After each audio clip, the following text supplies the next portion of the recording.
안녕하십니까 여러분. 파인더 스탁 DNA 창립자 한창호입니다. 오늘은요 누구나 따라할 수 있는 과학적 투자 4주차 방송을 시작하겠습니다. 우리 지난 3주차 방송에서요 요번 주에 운영할 포트폴리오를 구성하였습니다. 그래서 오늘은요 그 지난 3주차 방송 때 구성했던 포트폴리오를 이번 주에 운영한 결과에 대해서 먼저 좀 말씀드리고요. 그리고 다음 주차에 운영할 포트폴리오를 어떻게 선정하였는지 그 선정 과정에 대해서 간략하게 설명드리도록 하겠습니다. 먼저 제가 준비한 슬라이드를 같이 보시면서 해당 내용을 한번 살펴보도록 하겠습니다. 자, 이게 지난 3주차에 구성해서 이번 주 4주차에 운영했던 포트폴리오의 결산 결과입니다. 그래서 지난 우리 그 3주차에 이렇게 5종목을 코스피 200 구성 종목에서 뽑았습니다. 그래서 요 3개는요 모든 그 조건을 다 통과했고요. 요 2개 종목은 지난번에 볼린저 밴드 조건을 충족을 하지 못했습니다. 그렇지만 나머지 조건들을 다 충족했기 때문에 이 2종목을요 일단 포함을 시켰습니다. 포함을 시키되 우리가 손절매 기준을 좀 강화시켜서 운영을 하기로 했습니다. 그래서 이 조건을 충족한 종목들은요, 그 손절매를 마이너스 3%로 설정을 해뒀고, 요 두 종목은요, 마이너스 1.5%가 되면요, 손절매를 하는 걸로 시스템을 구성하기로 하였습니다. 그래서 요 5개 종목을 가지고 그 투자를 하였는데요. 이게 제가 시스템 그 설정하면서 홈 트레이딩 시스템 설정하면서 그날 깜빡 실수를 했습니다. 뭐냐면 요거는 마이너스 3%에 기본적으로 세팅이 되어 있으니까 그대로 뒀고요. 요거를 마이너스 1.5%로 요 두 종목에 대해서 따로 세팅을 하면서 제가 그 이제 세팅을 하고 난 다음에 이제 포트폴리오가 딱 구성되면 감시가 시작되도록 이 버튼을 눌러둬야 되는데 제가 실수를 해가지고 그날 버튼을 누르지 아니한 대형 사고를 쳤습니다. 그래가지고 이 포트폴리오 구성해두고요. 제가 다른 일을 하느라고 한동안 홈트레이딩 시스템을 좀 못 봤거든요. 그러다가 장 종료 한 2, 30분 놔두고 홈트레이딩 시스템을 켜가지고 다시 봤더니 그날 대형 사고가 터져버렸습니다. 대형 사고가 터졌던 종목이요. LS 일렉트릭하고요. NH 투자증권이 갑자기 폭락을 해버렸더라고요. 그래서 이게 정상적으로 시스템이 마이너스 3%에서 이걸 다 손절매를 했었어야 되는 건데 이게 그 버튼이 눌러져 있지 않아가지고 손절매가 되지를 못하면서 이게 그냥 마이너스 3%가 훌쩍 넘는 이런 대형 사고가 일어나 있었습니다. 그래서 이 사고를 수습하긴 해야 되는데 어떻게 수습할까? 이걸 지금 손절매를 해야 되나? 아니면은 이 5개 종목들이 선발 과정에서 이 상당히 모멘텀이 살아있는 종목이었기 때문에 오늘 이렇게 폭락을 한 거는 시장에 들어온 과도한 충격의 영향일 거고 그러면 뭐 요번 주에 좀 지켜보면 최소한 손실은 좀 줄일 수 있지 않겠느냐.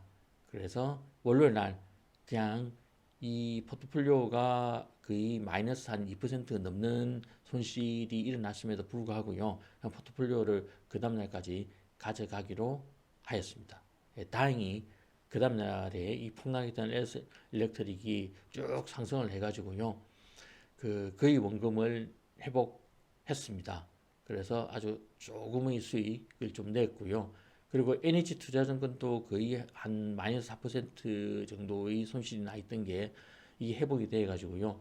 한 마이너스 한 1.8% 정도까지 손실이 회복이 되었더라고요.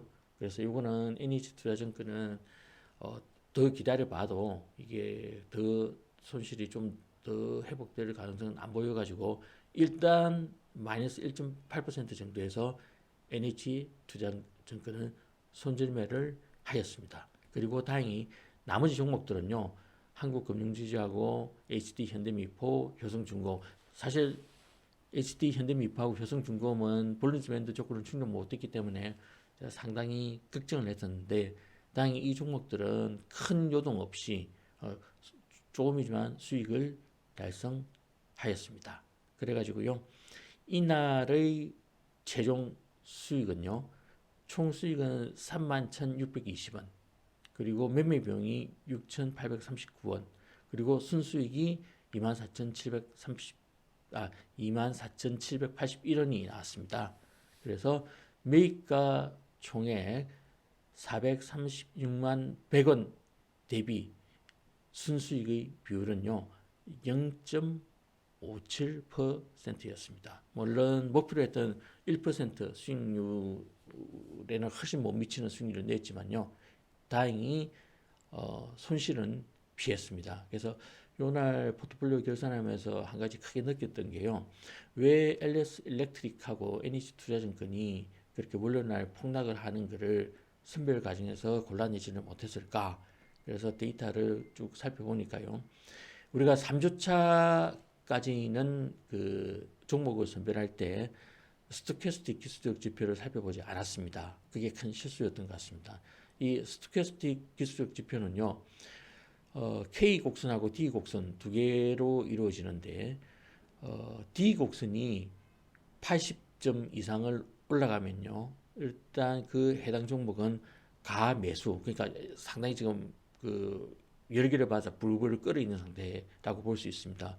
그런 가매수 상황에서 K 곡선이 D 곡선을 뚫고 내려가면 하시라도 가격 역전이 일어나, 그래서 쭉 상승하던 종목이 갑자기 확 방향을 바꿔서 폭락할 수 있는 위험을 내포하고 있는 그 종목이 되는 겁니다. 그래서 데이터를 살펴봤더니요, LS 일렉트릭하고 NH투자증권이 둘 다 그 조건에 해당하는 종목이더라고요. 그래서 이런 종목들은 방향을 급선회 할 수 있기 때문에 포트폴리오에 투입하면 안 되는데, 스토캐스틱 지표를 관찰하지 않았기 때문에 이런 위험한 종목들이 포트폴리오에 투입이 되었던 겁니다. 그래서 NH투자증권 요 한 종목 때문에 상당히 그 포트폴리오 수익률을 악영향을 받았습니다. 그래서 요번 4주차 포트폴리오부터는요, 스토캐스틱도 기술적 분석에 포함을 시켰습니다. 자, 그래서 요번 4주차에 어떻게 포트폴리오를 구성했는지 그 구성 과정에 대해서 좀 설명드리도록 하겠습니다. 자, 먼저 우리가 3주차와 마찬가지로요, 코스피 200 구성 종목 중에서 저기 아이스코어가 강력 매수 또 매수 이렇게 해가지고 이 상당히 아이스코어가 그 점수가 높은 종목들을 일단 대상으로 해가지고요, 기술적 지표 분석을 했습니다. 그래서 볼린저 밴드 분석했고요, 이번 주부터는 스토캐스틱을 또 포함을 시켰습니다. 그리고 차이킨, MACD, 이동평균, 방향성, 공매도 이런 순서대로요 쭉 분석을 했는데, 이번 주에는 저기 좀 불행하게도요, 볼린저 밴드 일단 그 종목을 한 53개를 대상으로 해가지고 분석을 하였지만, 볼린저 밴드에서 상당히 많은 종목들이 컷오프 되었습니다. 그래서 볼린저 밴드 기준을 통과한 게 한 10개 남짓 통과를 했고요. 지금은 이 볼린저 밴드 기준을 상당히 엄격하게 적용하고 있습니다. 어떤 식으로 하냐면요, 20일 이내에 그 상단을, 볼린저 밴드 상단을 한 번이라도 터치한 종목들은요, 일단 대상에서 다 제외하거든요. 그래서 이게 굉장히 좀 엄격한 기준을 적용하다 보니까 지난주와 마찬가지로 볼린저 밴드에서요, 상당히 많은 종목들이 탈락을 했습니다. 그래서 남은 종목들을 대상으로 해서 스토캐스틱 분석을 하였습니다. 스토캐스틱 분석을 하니까 또 볼린저 밴드를 통과했지만 스토캐스틱을 대부분의 종목들이 통과를 하지 못했습니다. 그리고 여기 JB금융지주하고요, JB금융지주하고 한국위안은요, 볼린저 밴드를 통과를 했고, 그 다음에 스토캐스틱 분석을 했는데 좀 결과가 애매했습니다. 그래서 일단 후보군으로 올려두고요, 그 다음에 확실하게 스토캐스틱 기준을 통과한 종목이 삼성화재였습니다. 그래서 일단 JB금융지주, 현대위아, 삼성화재를 대상으로 해가지고 그 다음에 분석한 게 차이킨 기술지표를 분석을 하였습니다. 차익인 기술적 지표는요, 요게 지금 매수 압력이 살아 있는지를 체크하는 기술적 지표입니다. 그래서 체크를 해보니까 JB금융지주하고요, 현대비아는 지금 매수 압력이 사라져 버렸더라고요. 그래서 이런 종목들은 포트폴리오 투입하면요, 수익을 제대로 창출하기 좀 어려워서 일단 요거는 탈락시켰습니다. 그리고 삼성화재는요, 매수 압력이 강하게 살아 있어서 일단 요거는 통과했고요. 그 다음에 살펴본 게 MACD 기준을 통과한지 살펴봤는데, 불행하게 삼성화재가요, MACD 기준을 통과를 하지 못했습니다. 그래서 모멘텀이 상당히 좀 죽어버린 그런 종목이 되는 거죠.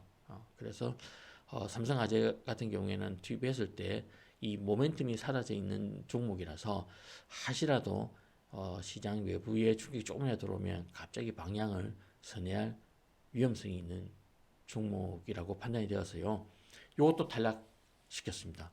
그러다 보니까요, 코스피 200에서는 다음 주에 포트폴리오에 투입할 수 있는 종목이 한 종목도 선정이 되지를 못했습니다.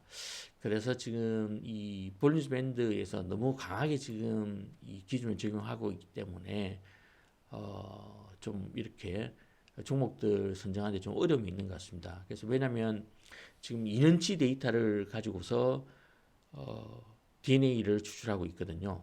근데 작년까지만 해도 우리 주식시장이 상당히 좀 박스권에 갇혀서 저조했습니다. 근데 올해 어쨌든 주가가 좀 많이 회복된 상황이거든요.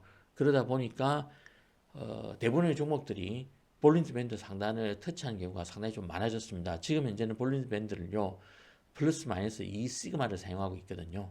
그리고 20일 이내에 한 번이라도 볼린저 밴드 상단을 터치하면 탈락시키었는데, 그래서 요 조건을 조금 완화시키는 게 어떨까 하는 생각이 듭니다. 그래서 일단 요번 주 한번 지켜보고요. 다음 주 5주차에는 볼린저 밴드 기준을 좀 완화시키는 방향으로 나가려고 하는데, 완화시키는 방법은 제가 지금 구상하고 있는 게 크게 세 가지입니다. 하나는요, 20일 기준 말고 10일 이내에 상단을 터치하면 탈락시키는 걸로. 그러니까 20일 이전에 상단을 터치했다면은 충분히 가격이 조정되었을 가능성이 크니까 20일 정도 전에 볼린저 밴드 상단을 터치한 거는 그냥 그 탈락시키지 말고 봐주고, 그 다음에 기준을요 10일 이내로 좀 줄여보는 방법이 하나 있을 거고요.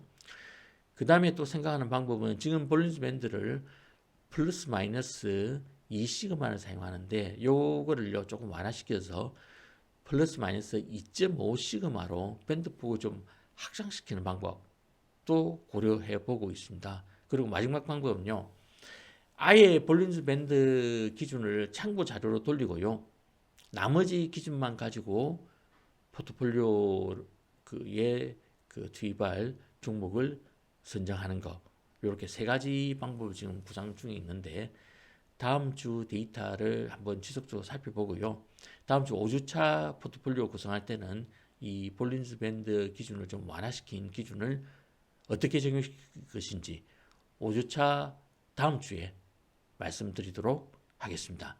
그래서 이번 주에는요, 그 대안으로 코스피 150 종목을 대상으로 해가지고요, 동일하게 한번 체크를 해보았습니다. 볼린저 밴드, 그 다음에 스토캐스틱, 차이킨, MACD 이동평균, 방향성, 공매도, 요 순서대로 쭉 체크를 해보니까 여기는 볼린저 밴드 기준을 통과하는 종목들이 코스피보다 훨씬 많았습니다. 훨씬 많았고요.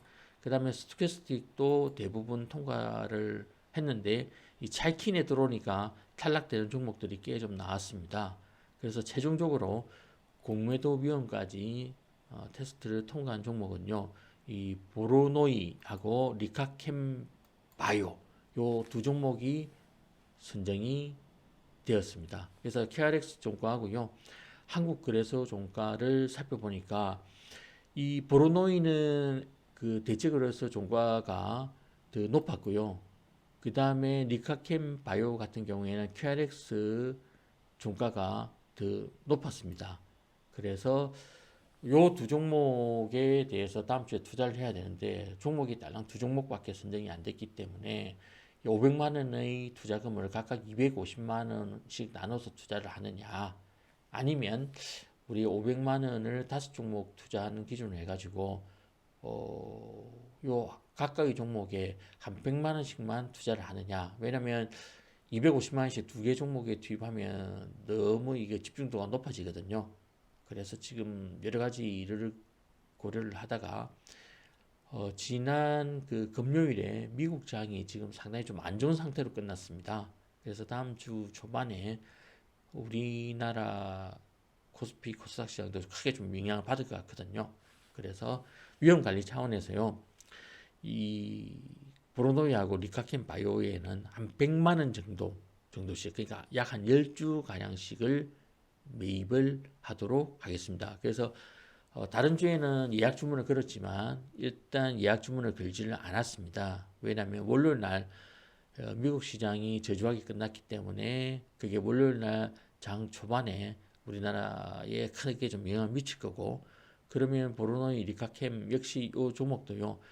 장 초반에 상당히 좀 많이 빠질 가능성이 있어 보입니다. 그래서 좀 충분히 빠지고 나서 그때 저가 근처에서 지금 현재 KRX나 대체거래소 더 낮은 종가보다 좀 더 낮은 가격이 형성된 시점에 이 두 종목을요 매입을 하도록 하겠습니다. 약 한 100만 원 가량 그렇게 매입을 해가지고 다음 주에 포트폴리오를 운영을 하도록 하겠습니다.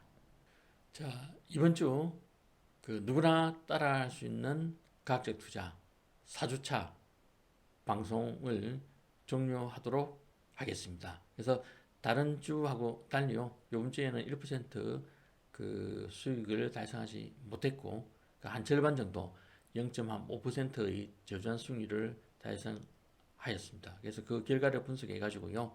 좀 포트폴리오 선별하는 그 기준에 스토캐스틱 기준을 하나 더 추가시켰습니다. 그러다 보니까 그 코스피 200에서는요 한 종목도 선정을 못했고 그래서 유니버스를 좀 확장해 가지고요 코스피 150에서 두 개 종목을 선정을 하였습니다. 그래서 이제 유니버스도 좀 바뀌었고요. 그리고 종목도 두 개밖에 선정이 안 되었고 그리고 이 선별하는 기준도 좀 스토캐스틱 기준을 더 추가시켰고 그래서 많은 변화가 있었기 때문에요. 다음 주 포트폴리오 운영 결과가 어떻게 나오게 될지 상당히 많이 궁금합니다. 그래서 다음 주 5주 차에 결과를 말씀드리면서요. 포트폴리오 선별하는 그 과정을 조금 더 개선시킨 그 결과도요. 다음 5주 차 때 다시 말씀드리도록 하겠습니다. 감사합니다. 다음 주에 뵙겠습니다.